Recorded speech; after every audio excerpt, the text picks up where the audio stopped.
오늘 본문 말씀 마가복음 12장 시작을 보면은 예수님께서 비유의 말씀으로 시작이 되어집니다.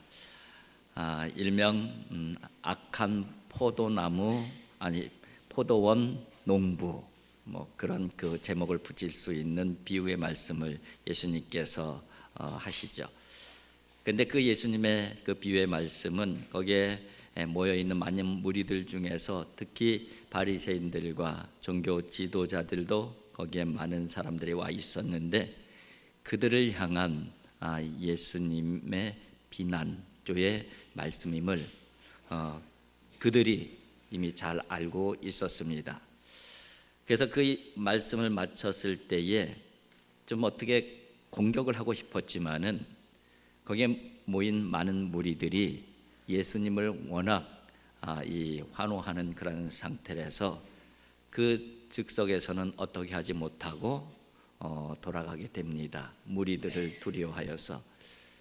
그렇지만 이미 그들의 마음 가운데는 예수님을 적대시하는 마음이 생긴 것이죠. 그래서 예수님을 책잡으려고 오늘 본문에 보게 되면은 바리새인들과 헤롯 당이 서로 작당해서 사람을 보내요. 근데 바리새인과 헤롯 당은 서로 잘 맞지 않는 그 사람들이에요. 근데 예수님을 책잡는 데 있어서는 같이 힘을 합쳐서 사람을 보내게 됩니다. 그렇게 보냄 받은 사람이 예수님께 질문을 던지는 거예요.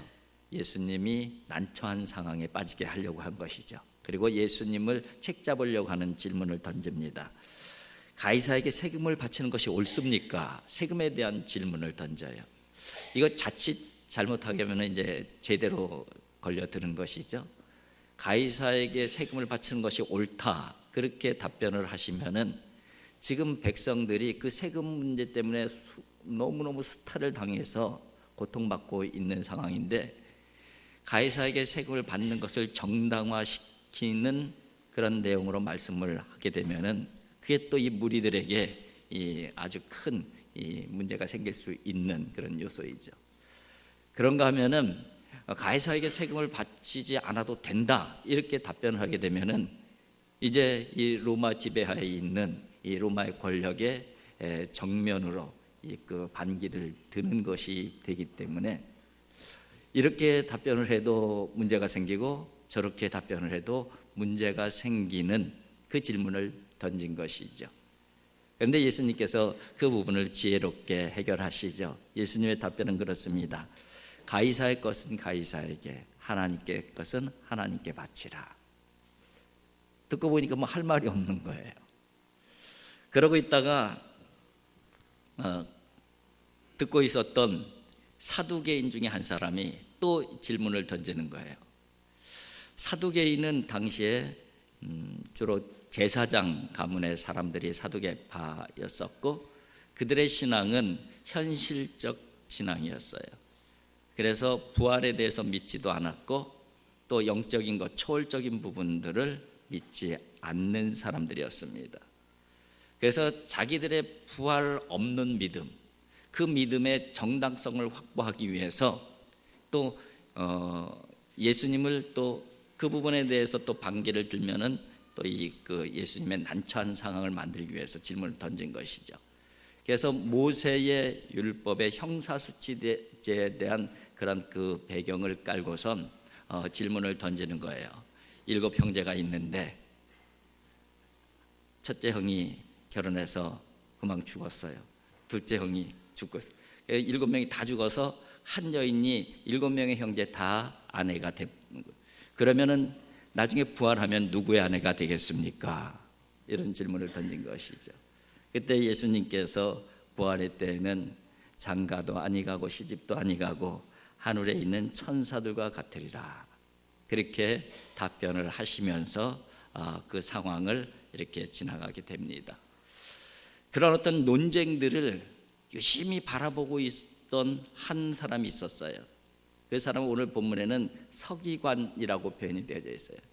서기관 한 사람이 그 부분을 이렇게 이 논쟁하는 부분을 보다가 답변을 예수님께서 잘 하는 모습을 보면서 이제 자기도 한번 그 질문을 던지는 내용이 오늘 본문의 내용이라고 할 수가 있습니다. 그래요. 오늘 마가복음을 보게 되면은 이 한 명의 서기관은 상당히 긍정적으로 이 묘사를 해놨어요. 상당히 똑똑한 사람, 또 지혜로운 사람으로 그렇게 묘사를 해놓고 있습니다. 그러나 오늘 본문의 병행구인 마태복음에 보게 되면은 이 서기관 역시 예수님을 시험하고자 이 질문을 던졌음을 기록을 하고 있어요. 어쨌든 간에 예수님을 시험해서 어쨌든 예수님을 좀 궁지에 몰아놓고 싶은 그런 마음이 있었던 것이죠. 서기관은 율법에 능통한 사람이에요. 아마 이 서기관은 그렇게 생각했을 수도 있습니다. 저분이 대단한 분이긴 한데 율법만큼은 내가 더 낫다, 이런 생각을 가지고 있었던 것 같아요. 이 서기관들 또 율법을 연구하는 사람들이 종종 그들이 논쟁하는 부분이 어떤 부분이냐면은 율법이 굉장히 많은데 그 율법 중에서 가장 중요한 율법이 뭐냐, 그 율법의 핵심적인 게 뭐냐, 이 부분에 있어서는 당시의 서기관이나 율법을 연구하는 사람들이 종종 논쟁하던 논쟁의 주제였던 것이죠. 예수님께 그 질문을 던졌을 때에 뭐 이렇게 답변할 수도 있고 저렇게 답변할 수도 있지만은 과연 저분이 어떻게 답변을 하는가 궁금도 했던 것이죠. 또 한편으로는 예수님에 대한 이 부정적인 소문이 있었습니다. 어떤 소문이 있었냐면은 예수님이 말씀을 전하면서 그 전하는 말씀이 권위와 권세가 있었지만은 예수님께서 전하시는 말씀 가운데 모세를 무시하고 모세의 율법을 무시하는 그러한 그 말씀을 전한다, 그런 소문이 있었던 거예요. 그래서 이 서기관의 입장에서는 정말 저 예수라는 양반이 모세를 무시하고 모세의 율법을 무시하는가, 이 부분도 확인하고 싶었던 것이죠. 예수님께 그래서 그렇게 질문하는 거예요. 모든 계명 중에 첫째가 무엇입니까? 그렇게 질문하는 것이죠. 율법은 토라라고 그러는데 모세 오경을 얘기하죠. 모세 오경에서 율법을 다 정리한 게 613개예요. 그 중에서 248개가 하라라고 하는 그 명령이죠. 그리고 하지 말라 그렇게 명령한 것이 365개예요. 그래서 총 613개인데 428개는 사람의 몸의 그 마디가 248마디래요. 이거하고 일치가 된다고 하네요. 그리고 또 365는 우리가 잘 아는 것처럼 1년에 그 365일이잖아요. 그래서 이 613개 중에서 가장 중요한 것, 가장 핵심적인 그 율법이 뭐냐, 이 부분을 찾아낸다는 것, 이 부분에 대해서 정의를 내린다는 것이 그렇게 쉬운 일은 아니었겠죠. 그에 대해서 사실은 이 그 소문이, 안 좋은 소문이 그 많이 돌았던 이유 중에 하나는 예수님께서 말씀을 전하는 중에 그렇게 오해할 만한 표현을 하셨어요. 산상수훈을 보게 되면은 그런 표현을 해요. 옛사람에게 말한 바 헛맹세를 하지 말고. 옛사람들은 그건 뭐예요? 구약에는 율법에는 헛맹세를 하지 말라, 그렇게 기록이 되어져 있다는 거예요. 그런데 나는 너희에게 이르노니 도무지 맹세하지 말라. 율법에는 헛된 맹세만 하지 말라고 했는데 아니다, 맹세는 절대 하면 안 된다. 예수님께서 그렇게 말씀하시길래. 또 눈은 눈으로 이는 이로 갚으라 하였다는 것을 너희가 들었으나 나는 너희에게 이르노니 악한 자를 대적하지 말라. 누구든지 내 오른뺨을 치거든 왼편을 돌려대며 너를 고발하여 속옷을 가지고자 하는 자에게 겉옷까지 줘라. 율법에는 뭐라고 기록이 되어 있는 거예요? 눈에는 눈, 이에는 이.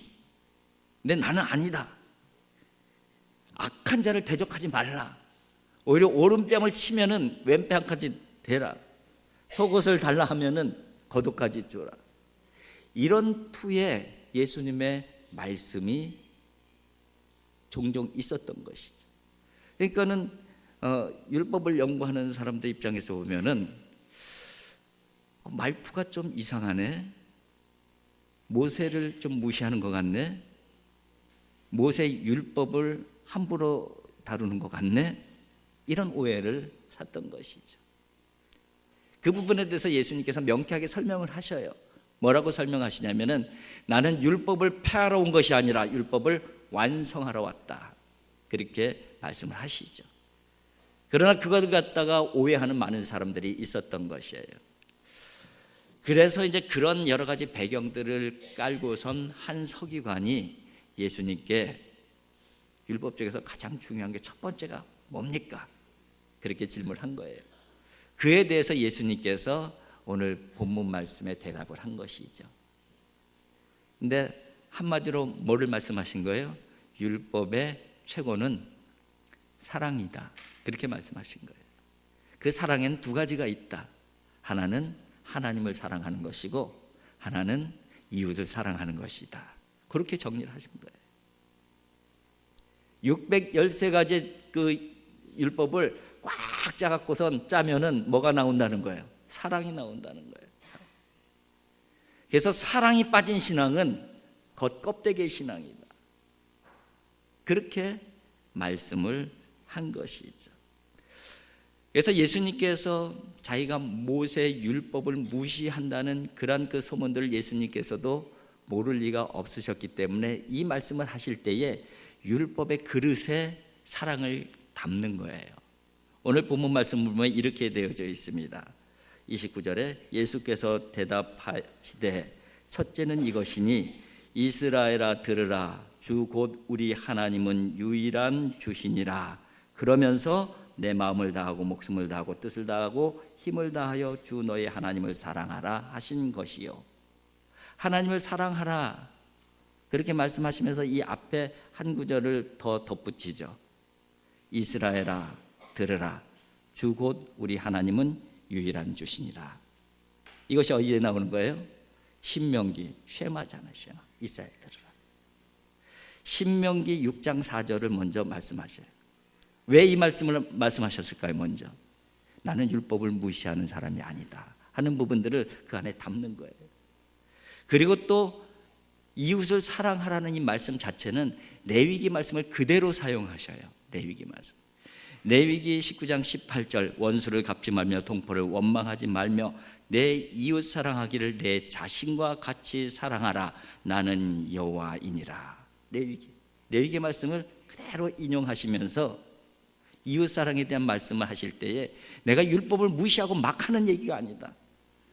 이것은 율법 안에 담겨져 있는, 율법이 완성된 그 내용이 바로 사랑이다, 그렇게 말씀을 하고 있는 것입니다. 그래요, 사랑이 그렇게 중요해요. 그래서 우리 기독교를 사랑의 종교다, 뭐 그렇게 이야기를 하기도 합니다. 그래서 이 말씀을 한 주간 동안에 묵상을 하면서 그런 생각이 들었어요. 마음을 다하고 목숨을 다하고 뜻을 다하고 힘을 다하여 하나님을 사랑하라고 말씀하시는데 과연 내가 그렇게 하나님을 사랑하는가? 내가 정말 마음을 다하고 목숨 다하고 내 뜻을 다해서 있는 힘을 다해서 하나님을 사랑하는가? 참 어려운 그 질문이더라고요. 이웃을 사랑하라고 말씀하셨는데 내 자신처럼 이웃을 사랑하라고 말씀하셨는데 어떻게 내 자신처럼 남을 사랑해요? 그래도 하나님, 내 자신처럼 사랑하시는 말씀에 모양이라도 낼 수 있는 방법이 도대체 뭡니까? 어떻게 사랑하는 것이 내 이웃을 내 몸과 같이 사랑하는 것입니까? 그런 질문도 던져봤어요. 그런데 지난주 큐티를 하시는 분들은 미가서를 큐티를 하셨잖아요. 미가서 6장을 묵상을 하면서 이 부분이 어느 정도 정리를 해 주셨어요. 미가서 6장 8절에 이렇게 말씀합니다. 사람아, 주께서 선한 것이 무엇임을 내게 보이셨나니 여호와께서 내게 구하시는 것은 오직 정의를 행하며 인자를 사랑하며 겸손하게 내 하나님과 함께 행하는 것이 아니냐. 여호와께서 내게 구하는 것이 무엇이냐? 공의를 행하는 것, 그리고 인자를 사랑하는 것. 인자를 사랑하는 게 뭐예요? 사람을 사랑하는 것, 이웃을 사랑하는 것. 결국 이 미가서 6장 8절의 말씀은 지금 예수님께서 말씀하신 마가복음 말씀하고 동일한 말씀이더라고요. 그런데 거기에 사람을 사랑하는데 하나 더 붙이고 있어요. 정의라는 것, 정의를 행하라는 거예요. 그러니까 정의에 대해서 묵상하다 보니까는 정의가 넓은 의미의 사람을 사랑하는 거예요. 넓은 의미의 이웃을 사랑하는 거예요. 정의의 반대가 뭡니까? 불의와 불법이잖아요. 불의와 불법을 왜 행합니까? 내 이익을 위해서 행하는 거잖아요. 내 이익을 위해서 불의와 불법을 행하면 어떤 현상이 일어납니까? 이웃은 손해를 보게 돼 있어요. 이웃에게는 억울한 일이 생기게 돼 있어요. 결국 불의와 불법을 행하는 것 자체가 이웃을 해치는 일이고, 그렇다면 반대로 정의를 세워가는 것이 이웃을 사랑하는 거예요. 이웃에게 억울한 일을 안 만드는 것이고, 이웃에게 손해나는 일을 안 만드는 그 중요한 일이 바로 정의를 행하는 것이다. 그러니까 우린 정의를 행한다 이런 얘기를 할 때에 그냥 정의로움만 생각하는데 그 자체에도 사랑이 담겨져 있는 거예요. 사랑을 담아서 정의를 세워가야 되는 거예요. 그래야지 진정한 정의가 세워질 수가 있는 것이죠. 그리고 인자를 사랑하며, 이것은 마가복음에 보면 더 구체적으로 내 자신과 같이 사람을 사랑하라, 이웃을 사랑하라. 여러분, 자기 자신을 사랑하는 것은 자동입니다. 그냥 저절로 되는 거예요. 물론 그것도 잃어버리는 사람이 있지만 원래 하나님께서는 자신을 사랑하는 건 자동으로 되게 만드셨어요. 그런데 그 자기를 사랑하는 그 사랑을 자기 안에 가둬놓지 말고 이웃에게 향하게 하라는 거예요. 그것이 바로 참 사랑이에요. 자기 안에 가둬놓게 되면은 그것을 우리는 뭐라고 해요? 이기주의, 이기심, 자기중심주의, 그렇게 표현하는 거잖아요. 사랑이 자기 안에 갇혀져 있으면 그게 이기주의예요. 사랑이 자기 안에 갇혀져 있으면 그것이 바로 이기심이에요. 사랑이 자기 안에 갇혀져 있으면 그것이 바로 자기 중심주의예요. 사랑의 모양은 있지만은 진정한 사랑이 되어질 수가 없는 것이죠. 그래서 너를 향한 그 사랑을 바깥으로 향하게 하라, 이 말씀을 하고 있는 것이죠.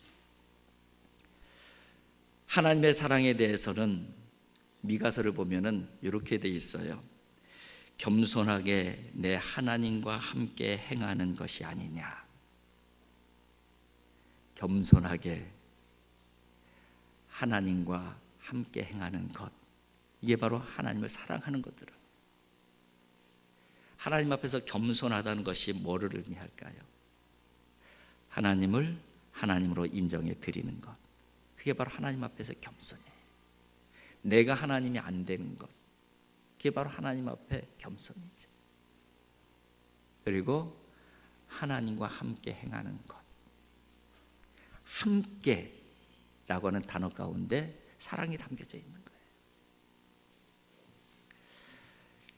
여러분, 누군가를 사랑하면은 그 사람과 함께 있고 싶잖아요. 누군가를 사랑하면은 그 사람과 함께 있고 싶어요. 제가 집에 늦게 자주 들어가는데 들어가면 피곤하니까는 그냥 거실 바닥에 이렇게 누워요. 그럼 막 졸고 자고 막 이러고 이제 거실 바닥에 있죠. 그럼 저희 집사람은 피곤한데 그렇게 자지 말고 방에 들어가서 자라고 그렇게 권고를 가끔 합니다. 우리 둘째 딸이 얼마 전에 비슷한 얘기를 하더라고요. 왜 바깥에서 그렇게 그 거실에서 자냐고. 피곤한데 안에 들어가서 자지. 그래서 제가 그렇게 대답했어요. 그래야지 가족들과 함께 있지. 자더라도 졸더라도 거실에 있어야 밤늦게 들어오는 딸 얼굴 한번 보며 인사 한마디 할 거 아니에요. 생각해 보니까 그게 아빠 된 나의 작은 사랑의 표현이었더라고요. 월요일 날 새벽 기도 끝나게 되면은 우리 교육자 회의를 잠깐 가져요. 그리고선 가능하면 점심 약속을 잘 안 잡으려고 그래요. 왜냐면은 점심에 들어가서 점심 때는 집에 가서 점심 먹고 싶어서. 월요일 날 점심 때 집에 들어가지 않게 되면은 우리 이현이를 만날 수가 없어요. 야간 알바를 해서.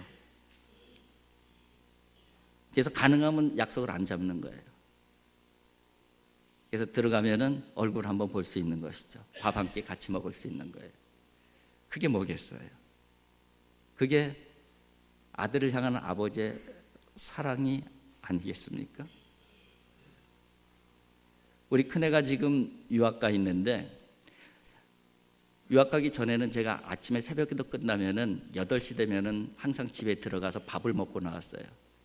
지금은 걔가 유학 가고 나서 집을 안 들어가는데 왜 제가 아침에 집에 들어가서 밥 먹는 줄 아세요? 아침에 제가 밥을 먹으면은 우리 큰애가 나와서 피곤해도 같이 밥을 먹어요. 요즘엔 잘 안 들어가요. 왜? 가서 같이 밥 먹을 사람이 없으니까. 함께 하고 싶은 거죠. 저는 그런 생각을 하면서 하나님께서 우리를 향하신 마음이 동일할 것이다. 그런 생각을 했어요. 지금 미가서에 하나님과 함께 행하는 것이 아니냐.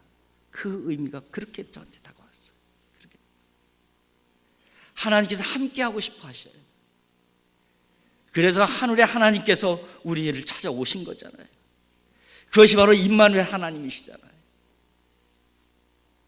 하나님께서 우리에게 가장 받고 싶은 사랑이 무엇이겠어요? 함께하는 거예요. 여러분, 부모님들이 자식들이 찾아가면 좋아하시잖아요. 같이 식사 대접해드리면 좋아하시잖아요. 근데 그 내용이 뭘까요? 내 자식하고 함께 있는 것이 좋은 거예요. 내 자식하고 함께 밥 먹는 게 좋은 거예요.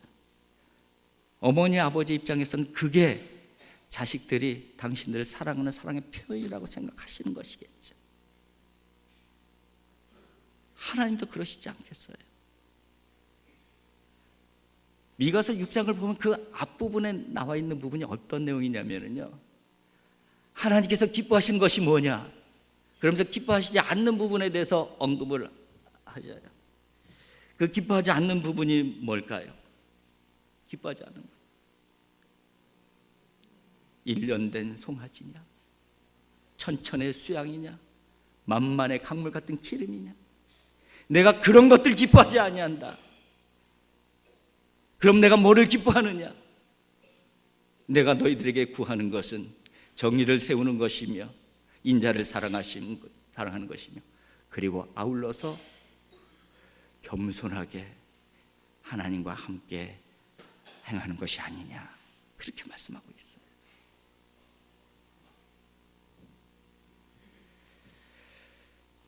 하나님께서는 우리와 함께 하십니다. 아멘. 하나님은 어디 계실까요? 하나님은 어디든지 계십니다. 그래서 우리가 하나님을 의식하면은 그곳에 하나님께서 함께 계시는 거예요. 우리가 하나님을 생각하면은 그것이 바로 하나님께서 나와 함께 하시는 것이에요. 여러분들이 어디에 있으면 하나님이 제일 많이 의식이 되셔요? 여러분들이 어디에 있으면 하나님에 대한 생각이 제일 많이 납니까? 어쩌면은 그 자리를 찾아가는 것이 하나님과 함께 하려고 찾아가는 하나님의 백성의 아름다운 모습인 것이죠.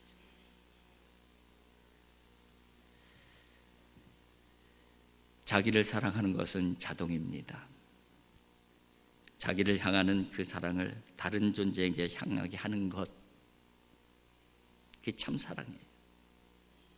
다른 존재는 한편으로는 하나님이고 한편으로는 이웃이에요. 그것이 모든 율법 중에서 첫째다. 예수님께서 그렇게 말씀하십니다. 사랑이 제일이라는 거예요. 그것을 사도 바울이 그대로 배워서 신학화시키잖아요. 그것이 바로 고린도전서 13장 사랑장이에요. 방언을 하고 예언을 하고 불사르게 내어주어도 산을 옮길 만한 믿음이 있어도 사랑이 없으면 아무것도 아니다. 그렇게 사랑 신학을 정리한 거예요. 여러분, 하나님께서 우리를 사랑하셨습니다. 하나님께서 우리를 사랑하셔서 찾아오셨습니다. 이제 우리가 하나님을 사랑할 차례예요. 하나님의 사랑을 찾아 나설 때, 하나님이 계신 곳에 가는 곳, 사랑하는 부모님께 찾아가듯이 하나님께서 계시다고 생각하는 그곳에 찾아가는 것이 어쩌면은 우리가 하나님께 드릴 수 있는 최고의 사랑의 표현일지 모르겠습니다. 하나님을 참으로 사랑하고 이웃을 참으로 사랑하는 하나님의 사람들 되어질 수 있기를 주님의 이름으로 축복을 드립니다.